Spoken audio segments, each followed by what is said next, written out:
In the headlines, President Muhammadu Buhari orders Emefiele, other political appointees with political ambitions, to resign. House of Representatives follows path of Senate, allows statutory delegates at primaries. 4 killed in attack in Benue community. And on the foreign scene, coastal fire prompts evacuations, several homes ablaze in Southern California. Hello and welcome to Trust TV News Update. I'm Ibrahim Yusuf.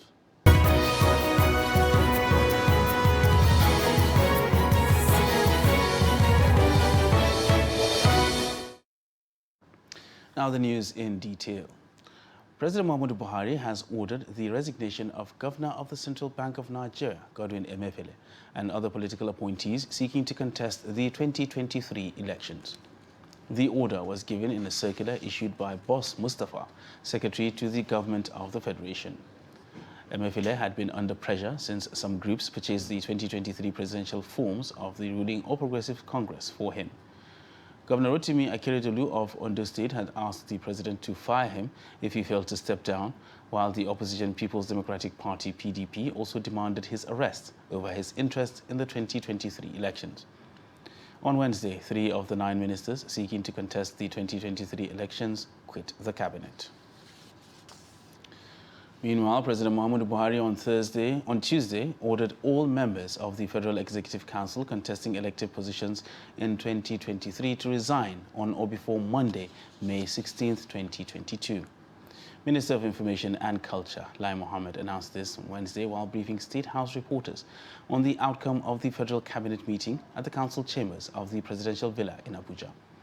He said Vice President Yemi Osinbajo, as an elected official, was exempted. Shafiu Suleiman tells us more about the developments. Section 84, subsection 12 of the Electoral Act 2022 provides that no political appointee at any level shall be voting delegate or be voted for at the convention or congress of any political party for purposes of nomination of candidates for any election. Following the appeal court judgment, the Federal Executive Council directed ministers with political ambition to resign. All members of the Federal Executive Council aspiring to run for office, either be it president or governor or National Assembly, must resign from cabinet effectively by the 16th, which is Monday. Minister of State for Education Chukwuemeka Nwajuba is first to quit the cabinet to pursue his presidential ambition. Others with presidential ambition likely to follow suit are Labor and Productivity Chris Ngige, Science and Technology Ogbonnaya Onu, and Minister of State for Petroleum Timipri Silva. Others are Attorney General of the Federation and Minister of Justice Abubakar Malami, who wants to contest Kebbi State governorship election, as well as Women Affairs Minister Pauline Talon, who is expected to resign to pursue a senatorial ambition in Plateau State. Commenting on the appellate court's position which voided deletion of the section in the Electoral Act, a constitutional lawyer, Sam Kagbo, says it is a sound legal interpretation. When you go to court to ask for a declaratory relief, when you are not in any way connected to the issue and the issue is not even ripe, it becomes an academic exercise.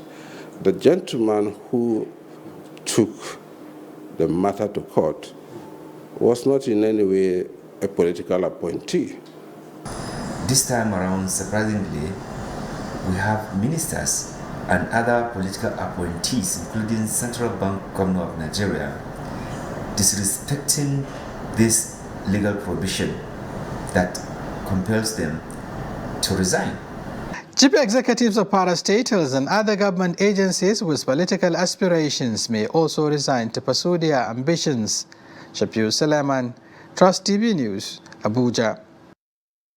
The House of Representatives on Wednesday amended Section 84, subsection 8A of the Electoral Act 2022 to enable statutory delegates participate in political parties, congresses and conventions.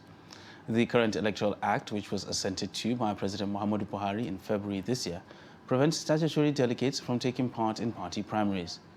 The Senate had on Tuesday amended the same section to allow statutory delegates to take part in political parties' congresses and conventions.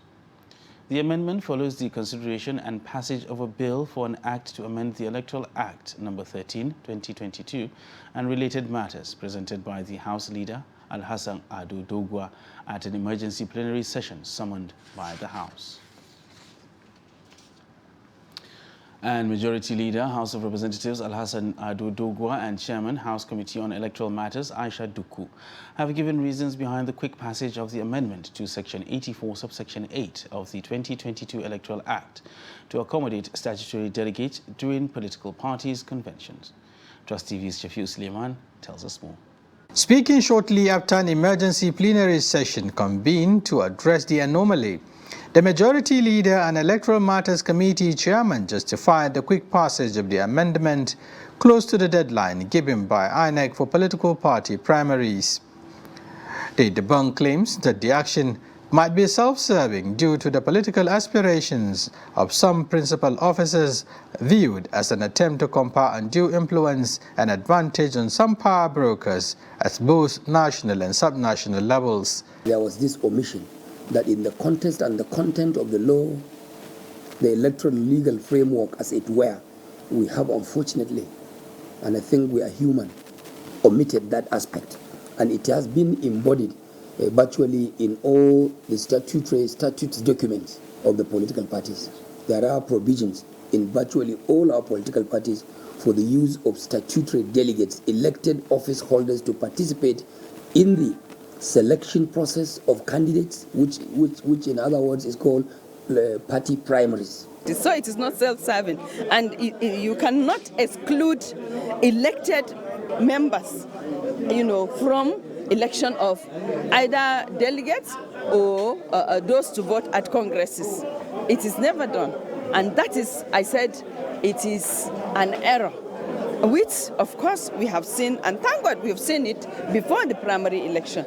Now that the two chambers of the National Assembly have amended Section 84, subsection 8, to address what they call an unintended error preventing the statutory delegates from participating in their political party primaries, all eyes are on President Muhammadu Buhari to sign the amendment into law. Statutory delegates comprise the President and his vice, governors and their deputies, both serving and former, lawmakers at both federal and state legislative houses, elected council chairmen and their councillors, amongst others. Shafiu Suleiman, Trust TV News, Abuja.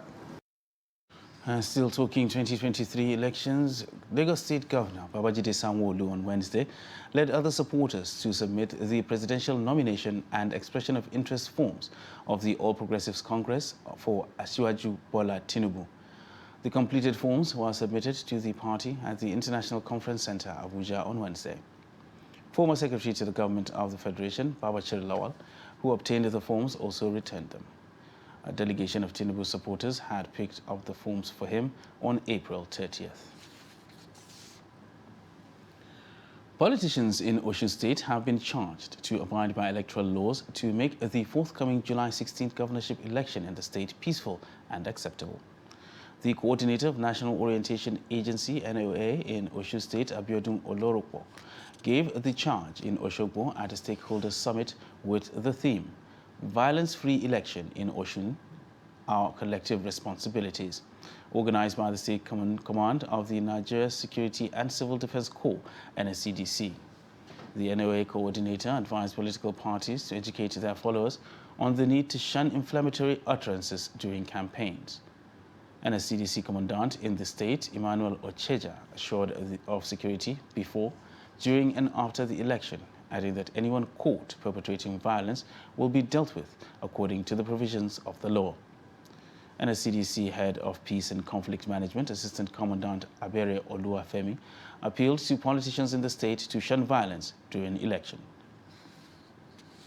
The essence of our gathering today is because of the forthcoming gubernatorial election in Osun State and the need to allow peace to reign before, during, and after the election.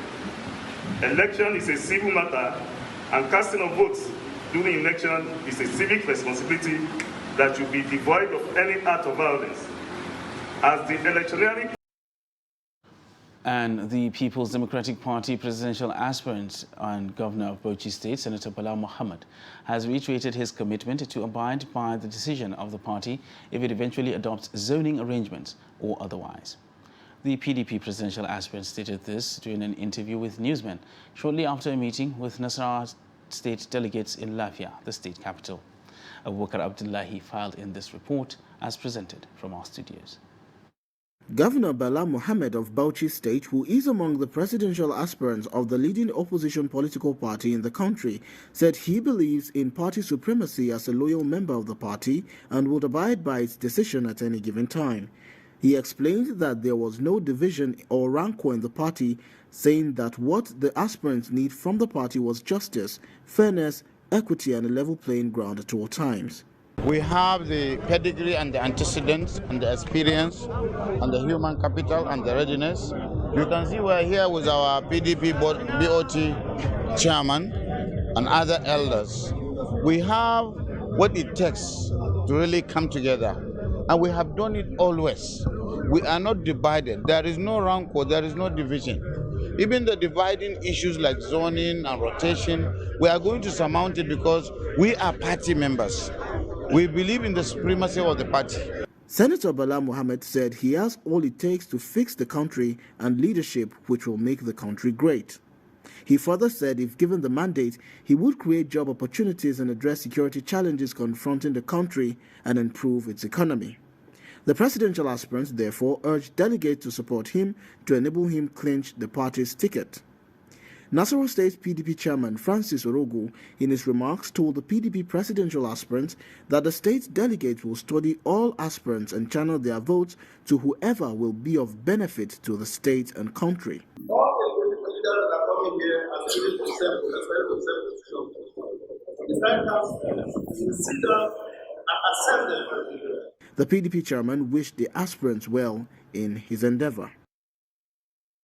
Meanwhile, the governor of Ekiti State, Ayodele Fayemi, was in Gombe State on Wednesday to woo the All Progressive Congress APC delegates ahead of its presidential primaries. Fayemi promised to tackle joblessness, insecurity, and the epileptic electricity supply in the country. Addressing the delegates at the Government House Banquet Hall, Fayemi said he threw his hat into the ring after consultations with friends and colleagues like Governor Muhammadu Inuwa Yahaya, who assured him of his support. Earlier at the banquet hall, Governor Yahaya said Fayemi is qualified to be the president, adding that the presidential hopeful had dexterity, coordination, vigor and energy as rare qualities that stood him out among other APC aspirants.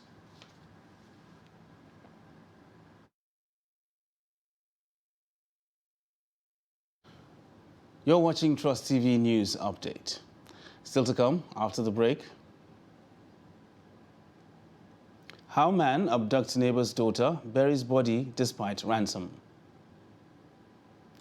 Listen more after the break. Do stay with us.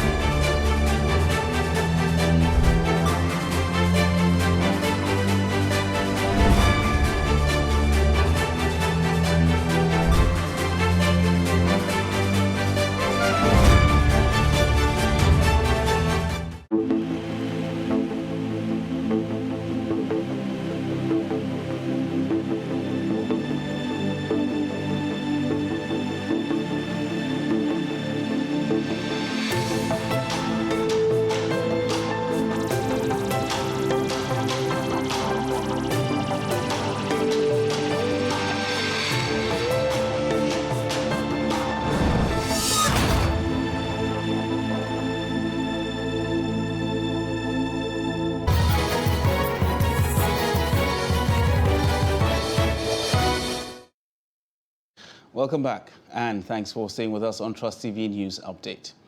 Now let's take a look at our top stories.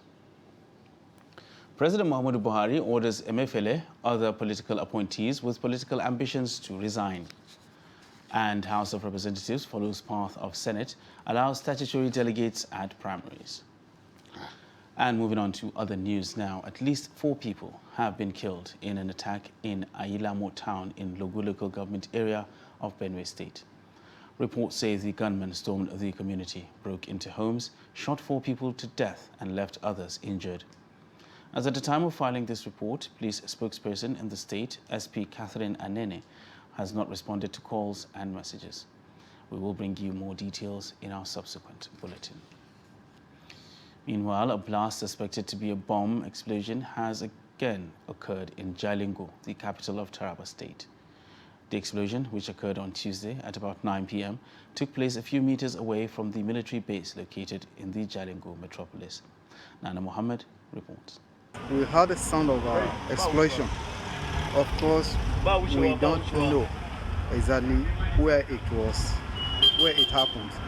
But then later, we got information that it was along close to military base, 6th Brigade, by Amazon Junction. That was what we heard. The residents of Sabongari, a suburb few kilometers from the Taraba State Government House, says they heard a loud blast at 9 p.m. which shocked their houses and woke them up from their sleep. I was in my house when I heard the loud sound. I don't know what the loud blast was and I don't know the cause.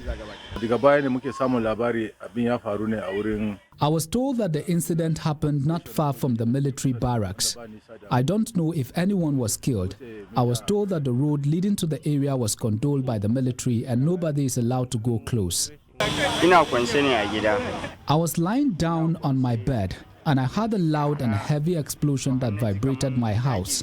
The sound felt like the roof of my house was going to collapse on me. I ran out in shock and asked my family what was happening, but nobody knows where the loud and heavy explosion was coming from and what was the cause. We waited for some of the residents who informed us that it was what they suspected to be a bomb explosion near the Nigerian Army 6th Battalion headquarters.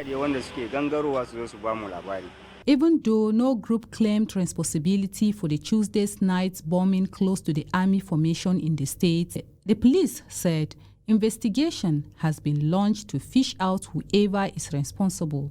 There was no casualty as a result of this very explosion. No arrests have been made, but the police are on top of the situation.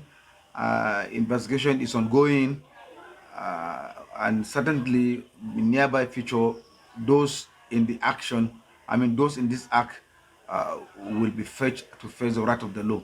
Before these developments, Governor Darius Ishaku has last month ordered a stop and search operation across the state as part of efforts to firm up security. He directed security agencies in the state to network through proper investigation. And operatives of the Nigeria Security and Civil Defense Corps, Bauchi Command, have arrested 52-year-old Kabiru Abdullahi for alleged kidnapping and killing his neighbor's 5-year-old daughter after collecting a ransom of 150,000 naira. The suspect, who is a resident of Narabi in Tora local government area of the state, is said to have connived with one Yawali, a 45-year-old resident of Raminzayam in the same area, to commit the crime. Adam Imam has a report. Parading the suspect at the command's headquarters, the state commandant Nuruddin Abdullahi told journalists that the suspect kidnapped the victim in front of their father's house and took her to a breach where they strangled her and put the remains in a sack and buried her in an uncompleted kitchen. This happened on 23rd April 2022 at 1900 hours. Information was received on the alleged kidnapping of a 5 years old girl named Khadija Abdullahi, popularly known as Ilham, at Sabongari Narabi, for a local government Bauchi State, swung into action and arrested the following suspects: Kabir Abdullahi, male, 52 years, of Narabi village, and Alhaji Awali, male, 45, of Rimin Zayan, all in Toroloto government. He noted that after a series of negotiations, the suspects were paid the sum of 150,000 naira as ransom, which was collected by Alhaji Awali in the bush at Narabi village. The father of the deceased, Abdullahi Yusuf, said he was shocked when he discovered that his trusted friend and neighbor was a killer. We came from God, and we surely return unto him. This man tied my daughter's neck with a rope until she died. We had to cut the rope with a knife. I had decided to bury her like that, but people around prevailed on me to give her a decent burial. So we had to take her body and bury in a nearby cemetery. That gave me some relief. In another development, Abdullahi told journalists of the arrest of two suspects, Isia Lawal of Deriko village and Musa Ado of Babale village, near Jos, the Plateau state capital, and assured that the command will not rest on its oars until crime is brought to the barest minimum in the state. Adam Imam, Trust TV News, Bauchi. The United Nations Children's Fund has charged stakeholders to work with government to ensure quality education for girls, especially in the northern part of the country.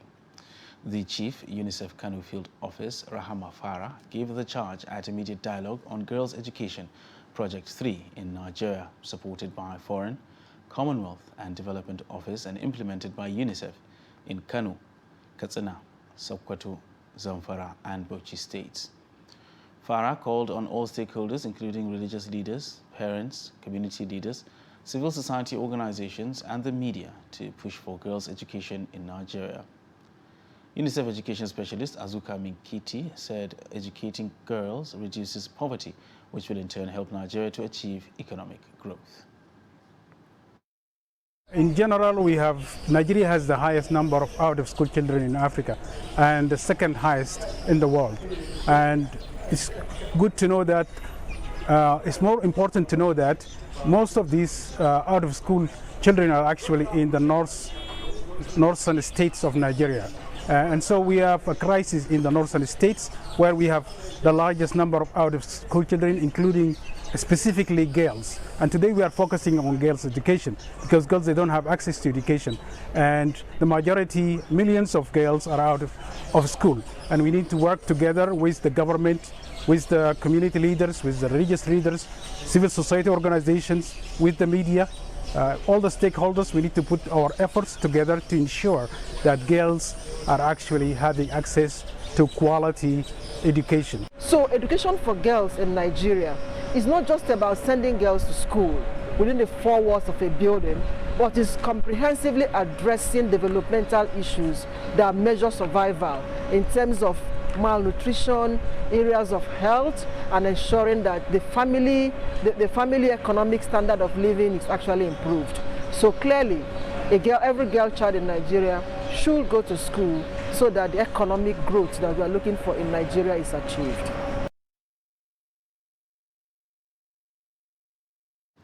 And now look at the foreign scene, where several homes were destroyed in Southern California Wednesday night as the coastal fire continued to spread. According to Orange County Fire Authority, at least 20 homes were burned down in Laguna Niguel, and the fire had reached approximately 200 acres, adding that it has 60 different types of resources battling the flames. Evacuation orders have been issued for Coronado, Point Drive, Vista Court, and Via Las Rosa in the Pacific Island area. There are no reports of civilian or firefighter casualties. Authorities say the crews fighting the blaze are starting to get a better handle on the fire, and progress is expected into the night and coming days. And now a look at sports, where the Nigeria Volleyball Federation says 16 teams have expressed interest in the first phase of the National Division 1 League in Abuja. Chairman, Media and Publicity of Nigeria Volleyball Federation, Famous Donemiga, confirmed that 8 male and 4 female teams have officially registered for Division 1, while 4 others indicated interest. The Volleyball Federation is still waiting for official confirmation from Nigeria Air Force Rockets, Federal Radio Safety Corps Queens, Heartland Queens of Imo State, and Life Camp of Abuja. National Division 1 League will take place at the Indoor Sports Hall of the MKO Abiola Stadium from the 12th to the 22nd of May 2022. And with that, we wrap up Trust TV News Update for this hour. Don't forget, you can subscribe and follow us across all our social media platforms. I am Ibrahim Yusuf. Thanks for watching.